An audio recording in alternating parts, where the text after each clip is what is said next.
Hey guys, God bless. Welcome back to Cozy Faith. I am Shar, and I have a message that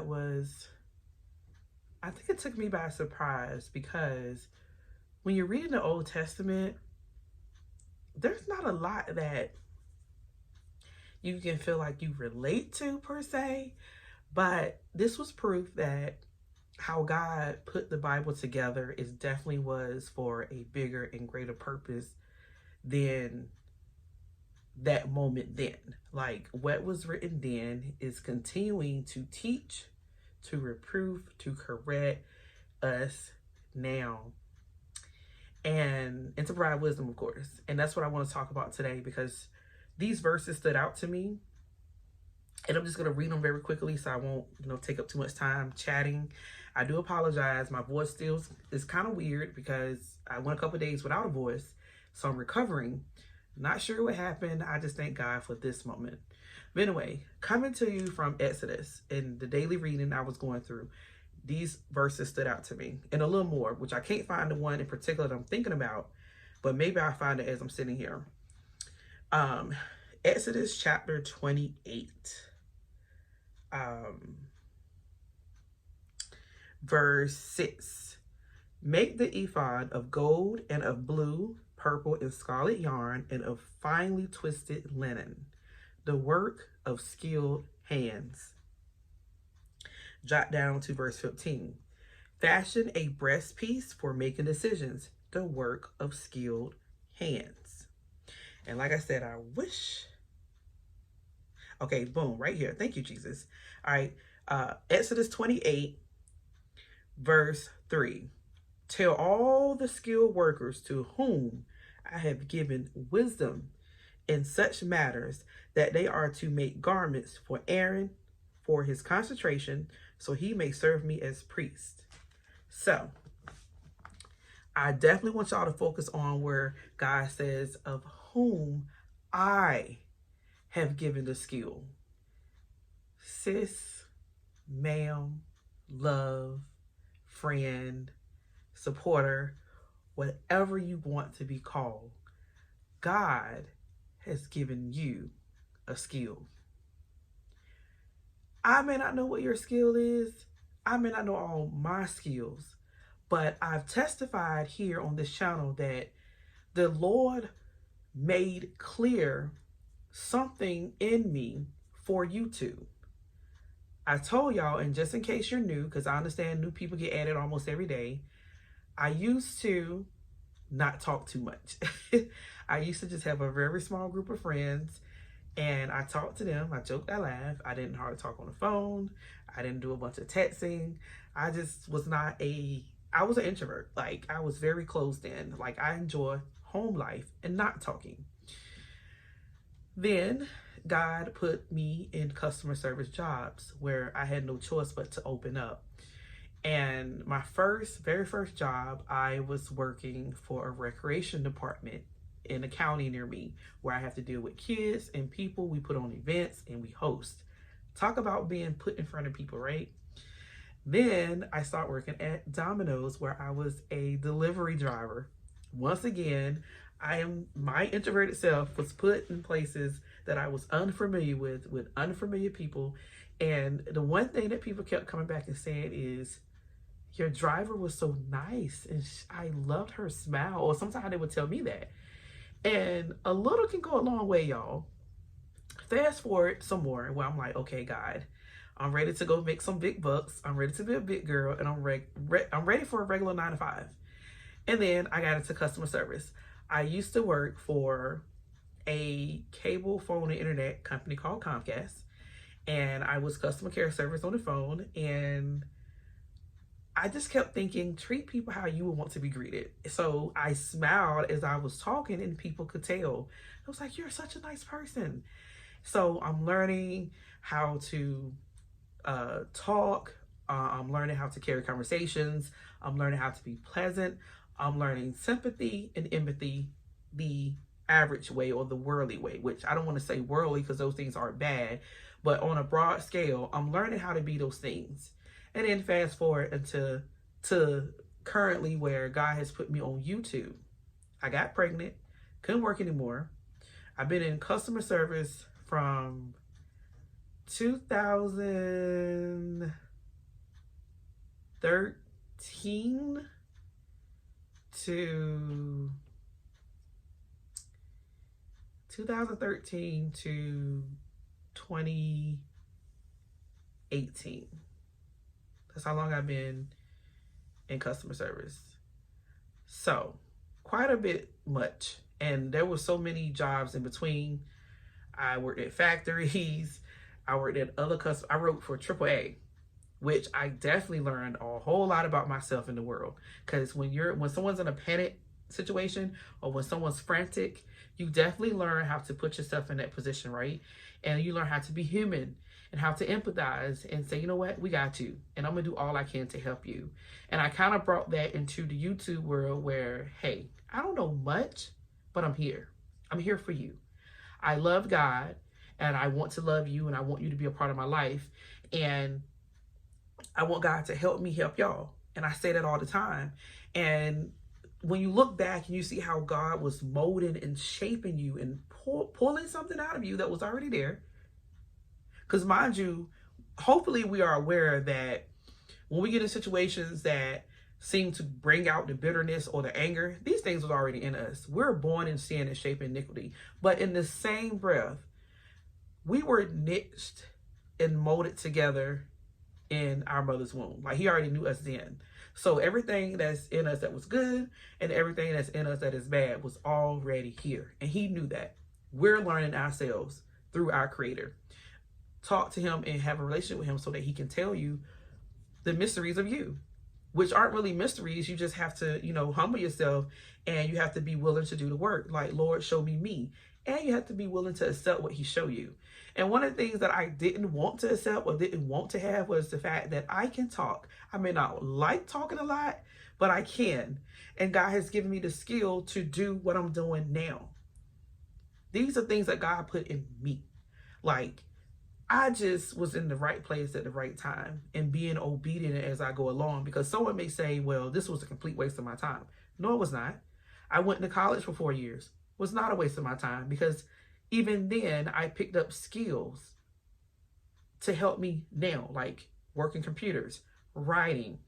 I was a criminal justice major, so I did a lot of classes about sociology and psychology and all those things, like the environment, like social environments and things. And these things kind of help me to understand how the world thinks versus how we should think as Christians, and how to incorporate these things and not have them at odds with each other. Because mind you, God is who he is, and he gave us our mindset. So nothing's new under the sun. Like, you may go to a 4-year college and learn things in a formal setting, but it is God who created wisdom, knowledge, and understanding. And y'all, I'm telling y'all, 2024, let this be the year that you allow God to show you things you don't know about yourself. Good things and bad things. But mainly in this particular video, I'm talking about the good things. We all have skills. My husband can read the Bible and articulate it very well. He can do this without doing a lot of writing, a lot of note taking, a lot of highlighting. He don't do any of that. He can read it, read a different translation, take a moment, and his mind will start twirling, and then he can speak it out and help you to understand where you could have read the same thing he read, but he explained it in a way that you can actually learn it. That is a gift from God. My daughter, my oldest daughter, you can give her the information and she can rephrase it back to you to help her understanding and to teach. I told her, do not be surprised if you're a Sunday school teacher, because it is already in you. Like, she can take what you feed her, which we got to be careful with her, because usually these type of people who can easily receive, that can be good or bad. So of course I'm always reminding her, be the leader, not the follower. Be teachable to teach. But anyway, my baby boy, Jace, he has a heart for the Lord. He don't even quite understand his heart right now, but he loves church. He looks forward to going to church. Out of all my children, My 5-year-old son. We don't have to fight him. We don't have to coerce him. He is ready to go and praise God. He's ready to enjoy all aspects of praise and worship too. Let's not forget that. He's enjoying praise and worship. He enjoys the testimony. He enjoys the preaching. He enjoys learning. And then he comes back and mimic daddy, like, Daddy, I want to preach too. So he has a burning fire. The fire that my husband sparks that's on Sunday lasts in my son throughout the week, where he said, Mom, I'm ready to do another video. I'm ready to do another video. And of course, I'm trailing with caution because he's only 5. And I'm like, Lord, I know you have called the young and the old, but give me wisdom to how to showcase my son in this matter because he's only 5. And there are some tweaks and twangs that needs to be adjusted, of course, before like just full-fledged throwing him out. But I am gently supporting him and talking to him and encouraging him like, hey, son, God has given you this desire to want to preach and talk about God. And who knows? I would even go as far to say that maybe he's not supposed to be a preacher. Maybe he's supposed to be a biblical counselor. Maybe he's supposed to be Bible study teacher, or maybe he's just supposed to be someone who teaches. Like, mind you, you can teach the word and not necessarily pastor a church. That's something that you see a lot here on YouTube, that we can sit here. God has given me that gift. I can teach the word, like I can read it, meditate on it and give it back out to you, and I can make it applicable to your life. That is a gift from God. I don't take any of these gifts for granted. And of course, I'm not here to talk about me, but I just want to give y'all these examples that God knows you, and he knows exactly what the gifts are within you. I don't really like the terminology of like bring about, like someone molding and shaping you, because we only have one creator. Now, there could be incidents and coincidences where God ties you to people, organizations, and businesses, or things where it becomes clear to you. But mind you, there is only one that has the authority, the sovereignty, and the power to recreate us, to become new. Like, he's created us in our wombs, and then we become new creatures through Christ. Only God can do that. And with that being said, he knows what's going to be birthed and what's going to be produced in whatever part and season in our lives. So again, y'all, I encourage you, seek out your skills. Ask God, what am I good at? Here's a tip, y'all. They do this all the time in therapy sessions and things, in counseling. Take a sheet of paper, plain notepad.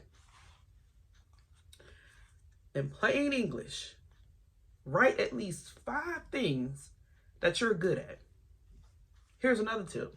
It could be something that someone else told you too. Because sometimes we don't realize a talent we have until someone else says, hey, you're pretty good at that. Because it could be naturally normal to us. Like when people start telling me like, wow, you encouraged me. Like, I can encourage people? I never knew that about myself. But I thank God, because it was something that I always wanted.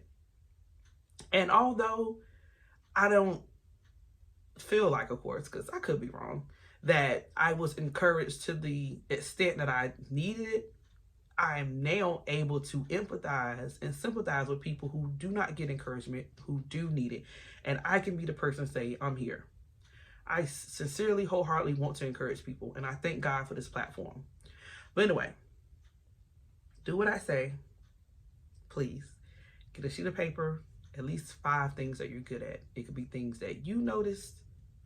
It could be things that someone else told you. Or you can make 2 separate lists. Because sometimes that can make things real for you too. 5 things that you believe you're good at, and 5 things that people say you're good at. And do the compare and contrasting, because sometimes we can be wrong. And sometimes, like I said, some people can see what we can't see. And sometimes people could be misled. You know, maybe they don't know all of you, right? Or maybe you have made sure to be so good in this area because of them. That happens too.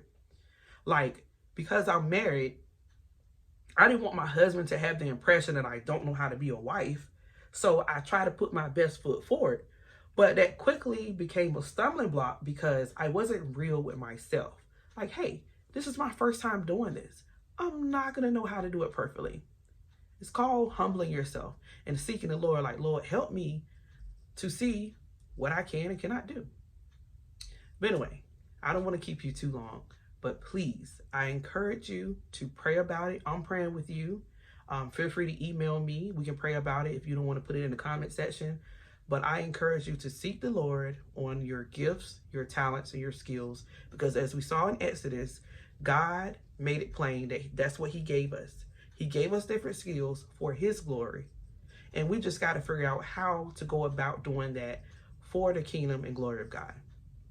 I love y'all. God bless. Take care. Bye.